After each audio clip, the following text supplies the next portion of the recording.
నమస్తే, welcome to Andhraprabha. This is Tejaswi. AP మంత్రులకు CM Chandrababu Naidu శాఖలు కేటాయించిన విషయం తెలిసిందే.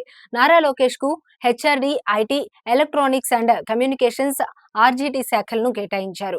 ఈ సందర్భంగా నారా లోకేష్ తన ఎక్స్ ఖాతా ద్వారా ప్రకటన విడుదల చేశారు. స్టాన్ఫోర్డ్ లో చదువుతున్న తనకు గ్రామీణ విద్యా వ్యవస్థను బలోపేతం చేసే అవకాశం రావడాన్ని ఒక పవిత్రమైన బాధ్యతగా స్వీకరిస్తున్నానన్నారు. రాష్ట్రానికి ఐటీ, ఎలక్ట్రానిక్స్ కంపెనీలు తీసుకొచ్చి పెద్ద ఎత్తున యువతకు ఉద్యోగాలు కల్పనే లక్ష్యంగా పనిచేస్తానన్నారు.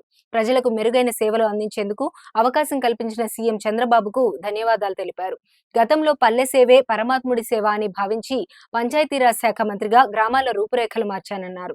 ఐటీ, ఎలక్ట్రానిక్స్ శాఖ మంత్రిగా అనేక కంపెనీలు తీసుకొచ్చి నిరుద్యోగ యువతకు ఉద్యోగ అవకాశాలు కల్పించానని గుర్తు చేశారు.